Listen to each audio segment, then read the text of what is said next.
À Dimbokro, la capitale de la région d'Unzi, 237 candidats, toutes filières confondues, prennent part aux épreuves du BTS au sein de l'Institut Fama. Pour le président du dit centre, Dr Siloué Zangologo, et la secrétaire générale de la préfecture, Akafoulidi Marguerite, les épreuves sont le reflet des exercices et autres évaluations durant l'année universitaire. Les candidats doivent donc les aborder avec sérénité et sans aucune prétention pour la tricherie. Je vous demande de travailler avec sérénité. Pas de tract. Vous avez l'habitude, parce qu'il y a eu le BTS blanc, donc vous êtes des habitués. Considérez que vous êtes en classe. Et je souhaite que tous vous soyez bien motivés pour cette réussite. De l'avis des responsables académiques à Dimbokro, les conditions de la bonne tenue de l'examen sont réunies. Ce sont des épreuves qu'ils ont vues toute l'année. Et en tout cas, ceux qui ont étudié depuis le début de l'année, c'est sûr qu'ils vont avoir le BTS. L'État de Côte d'Ivoire et son président de la République prônent l'excellence et c'est ce que nous essayons de faire ici. Nous faisons tout pour que cette excellence-là, ces choses-là soient faites pour que l'école en Côte d'Ivoire aille le plus loin possible. La ville de Dimbokro abrite les examens du BTS depuis une dizaine d'années, avec un taux de réussite de 50,80% en 2022.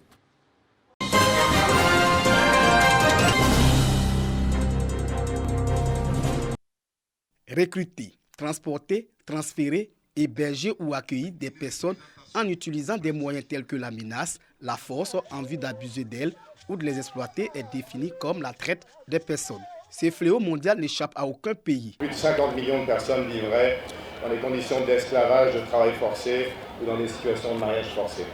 Plus de 6 millions sont en situation d'exploitation sexuelle.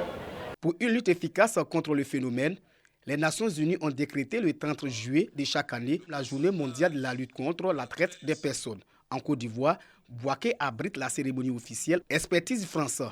ONUDC, toujours aux côtés de la Côte d'Ivoire, salue l'engagement du gouvernement à mettre fin à ces pratiques d'un autre âge. Le renforcement des capacités institutionnelles en matière de coordination, le renforcement de la chaîne pénale, la protection des victimes ainsi que la coopération transnationale. La loi 2016-1111 du 8 décembre 2016 permet de disposer d'un avant-projet de loi présentant un caractère plus répressif en adéquation avec la vision de fermeté du gouvernement ivoirien. Le ministre Amadou Kouné engage les cadres de la région à s'impliquer dans la lutte. L'engagement de l'ensemble des cadres de la région de Beké a mené à votre côté cette lutte contre la traite des personnes qui est un fléau en tant que ministre des Transports. Je sais quelle est la pression que nous subissons à travers le transport des enfants venus notamment dans le pays voisin. La ministre de la Solidarité et de la lutte contre la pauvreté dresse le bilan des avancées enregistrées ces dernières années. Miss Belmondogo exhorte les jeunes à abandonner la voie de l'immigration irrégulière et à saisir les opportunités qu'offre l'État. Toutes ces avancées significatives qui mettent la Côte d'Ivoire en conformité avec les standards internationaux reflètent l'engagement du gouvernement ivoirien à prendre toutes les dispositions pour faire échec aux trafiquants d'êtres humains. La cellule régionale de la lutte contre la traite des personnes du Beké est installée et équipée. La journée mondiale de la lutte contre la traite des personnes 2023 a pour thème « Chaque victime de la traite des êtres humains compte. L'État ne laissera personne de côté ».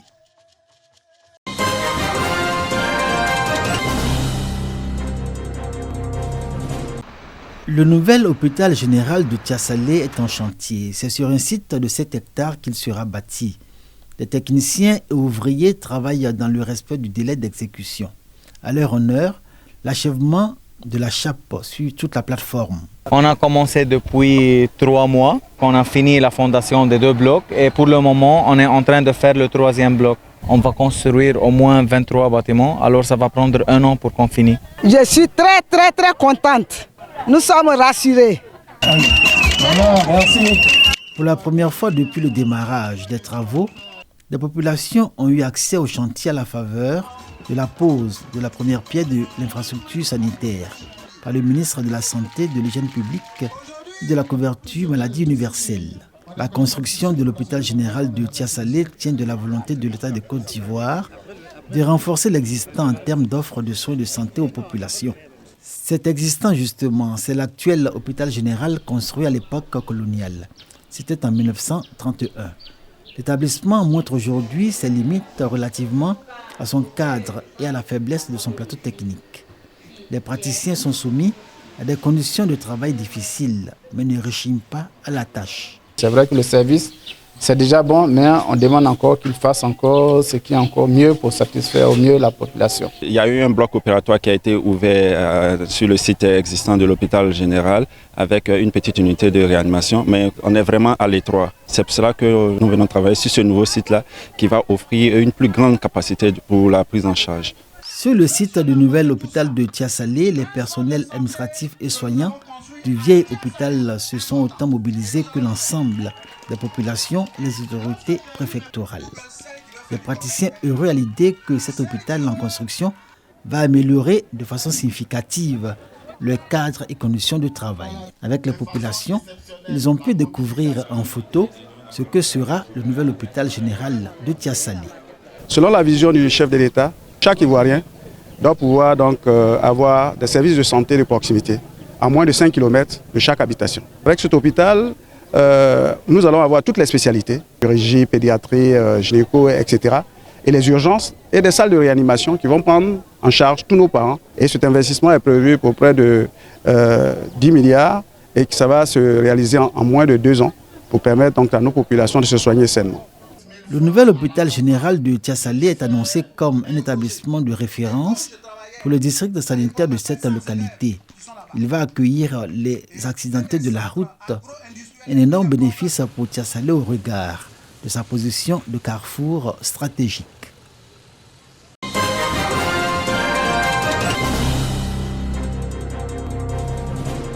À l'initiative du médiateur délégué des régions du Lodibois et de la Nawa et du Go, les acteurs politiques, leaders religieux et représentants de la société civile ont signé la charte d'engagement à la paix pour un scrutin apaisé le 2 septembre prochain. Les représentants des partis ont réaffirmé leur volonté de permettre au scrutin couplé municipal et régional de se tenir dans la tranquillité. Nous saluons cette initiative et nous nous engageons au travers de cette charte à faire en sorte que cette élection se passe dans la paix. Et nous ferons en sorte que pendant la pré-campagne, pendant la campagne, même après les élections, que les choses se passent dans les meilleures conditions. Lors de ces rencontres d'échange, le médiateur délégué qui avait à ses côtés le préfet de la région du Go, Fofana Lansina, a souhaité que la chefferie traditionnelle et les guides religieux servent de relais dans leur communauté afin d'anticiper d'éventuels conflits. Quand nous voyons ce qui se passe dans d'autres pays, nous nous disons qu'il faut aller vite. Il ne faut pas attendre qu'il y ait des problèmes pour commencer à chercher des solutions. Il faut anticiper. Et c'est ça qui peut nous sauver, c'est ça qui peut sauver ce pays. Ces rencontres de sensibilisation sur le terrain, ponctuées par la signature de chartes d'engagement des candidats pour la paix, initiées par le médiateur de la République, ont démarré au niveau national en juin dernier à Yamoussoukro.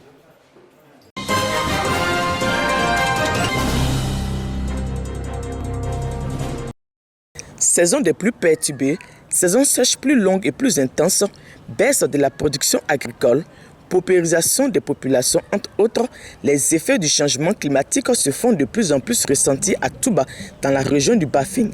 Pour favoriser une transition écologique réussie, une meilleure résilience des communautés, le ministère de l'Environnement et du Développement durable, à travers l'organisation de la 5e édition des Journées africaines de l'écologie et des changements climatiques, JIFAC 2023, veut faire de Touba une ville verte.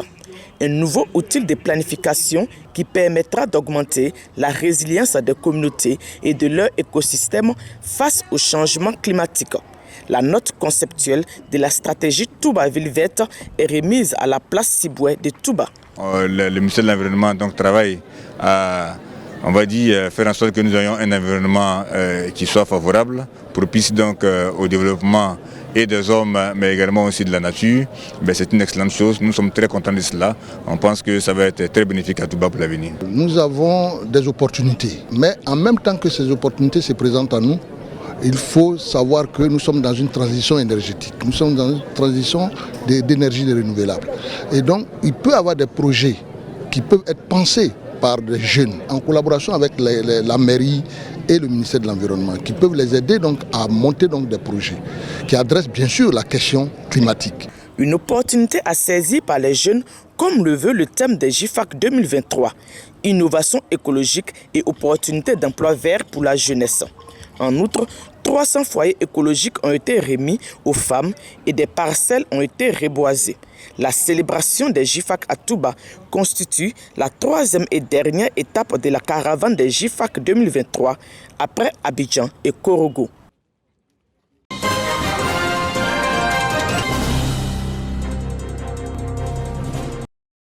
La semaine spirituelle Ariste de l'environnement, célébration annuelle du 27 juillet dénommée Fête de fin de pluie, a conduit cette année le patriarche président mondial de l'Église du Christ Mission Aris, Nangui Adiako Faustin, dans la région du Moronou, région indiquée par le Saint-Esprit pour abriter l'événement.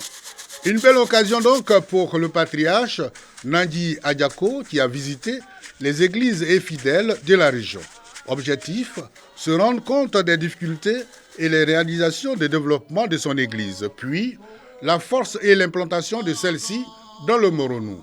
Crégbé, localité du département d'Ara, a servi de cadre au culte marquant la célébration officielle du 27 juillet.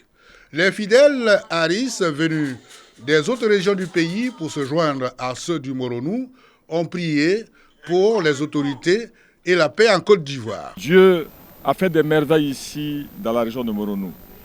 Beaucoup de temples sont en construction, des fidèles engagés, des fidèles mobilisés. La foi existe encore, l'existe encore. Et je voudrais bénir le nom de Dieu pour ce qu'il a fait.